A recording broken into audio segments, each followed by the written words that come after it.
সাবেক আইজিপি বেনজির আহমেদ ও তার পরিবারের ব্যাংকে থাকা স্থায়ী আমানতের প্রায় ১০০ কোটি টাকা তুলে নেওয়া হয়েছে এক মাসের মধ্যেই।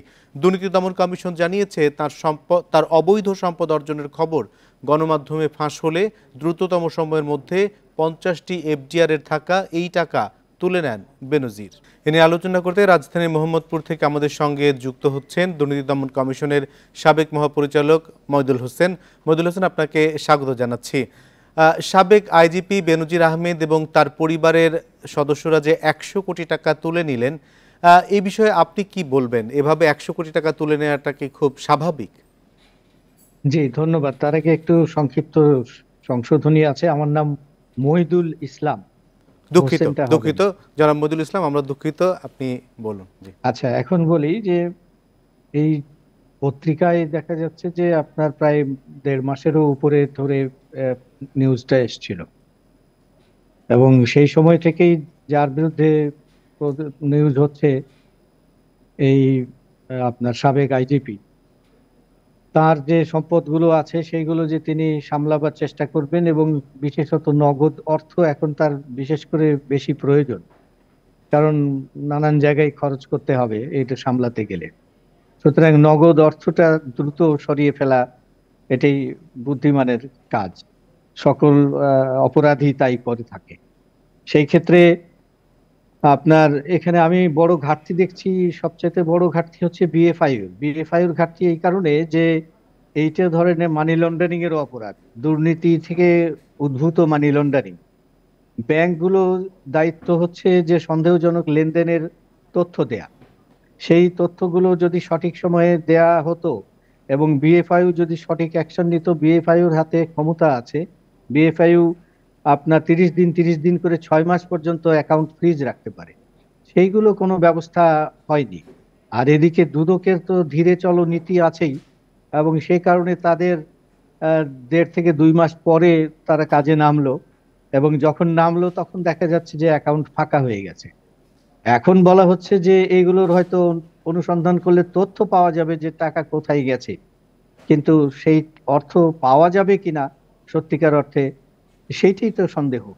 এবং এই অর্থগুলো তো যেহেতু দুর্নীতিলব্ধ অর্থ, সুতরাং এইগুলো জব্দ হওয়ার কথা, এইগুলো সরকারি সম্পদ হিসেবে যাওয়ার কথা, সেইটা আমরা হারালাম। এই দিক থেকে একটা ব্যর্থতা বড়। জি, এই যে ১০০ কোটি টাকার এটির উৎস কি? সরকারি ঊর্ধ্বতন পদে থেকে এত টাকা কি সেটাই রোজগার করা সেটাই সম্ভব? বলছিলাম যে এই যে ধরেন এফডিআর গুলো করা হয়েছে ব্যাংকে, একজন বা তিনজন ব্যক্তির ৩৩টা অ্যাকাউন্ট থাকবার কি প্রয়োজন আছে?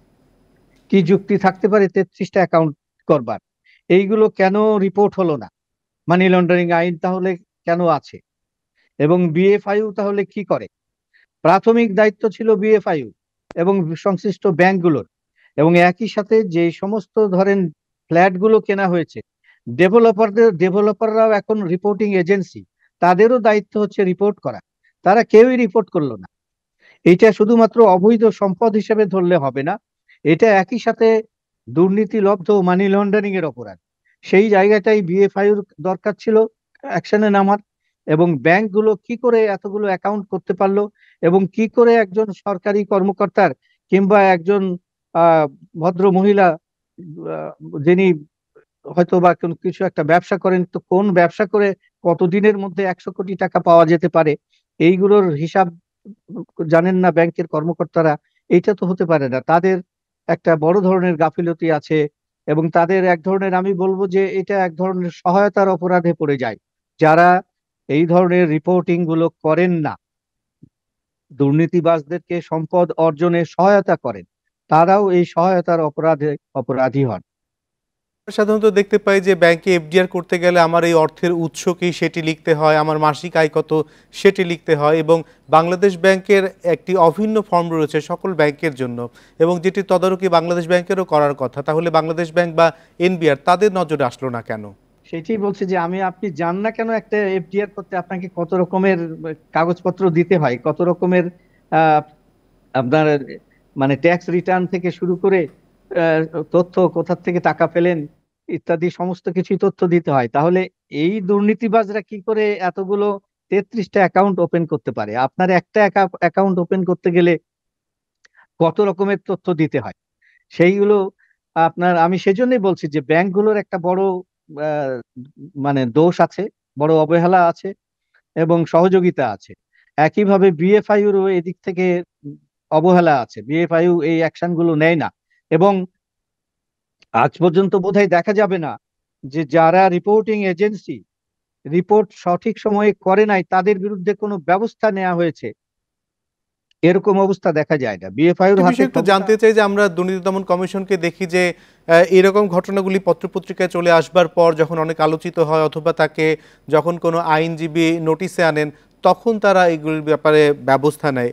কেন দুদক আগে থেকে ব্যবস্থা নিতে পারে না বা অনুসন্ধান করে না? এইটা সেই সেই কথা বলতে গেলে সেইটা বিএফআইউর ক্ষেত্রেও একই অবস্থা দাঁড়াবে, যে বিএফআইউ কারো নির্দেশের অপেক্ষায় ছিল কিনা। দুদক যেমন করে কারো নির্দেশের অপেক্ষায় ছিল, একটা নাম কাওয়াস্তে পিটিশনের অপেক্ষায় ছিল এবং তারপরে গেছে, বিএফআইউ সেই অবস্থায় ছিল হয়তোবা। জি, জনাব এটা মইদুল ইসলাম। আমাদের জন্য দুঃখজনক। এরকম যদি নিঃসন্দেহে। হয় তাহলে আপনার প্রতিষ্ঠানগুলো ঠিকভাবে কাজ করবে না, কাজ করছেও না। আর জনাব দুদকের দোষ সবসময়ই থাকে। দুদক দেরিতেই নামে, জি। নির্দেশিত হলে নামে, এবং এই ধরনের বড় একজনের বিরুদ্ধে নামবে কিনা সেটাও উচ্চ পর্যায় থেকে সিদ্ধান্তের ব্যাপার থাকে। এত কিছুর পরে অনেক দেরিতেই এই জি, আপনার জনাব মইদুল ইসলাম অনুসন্ধানটা। আপনাকে অনেক ধন্যবাদ আমাদেরকে সময় দেওয়ার জন্য।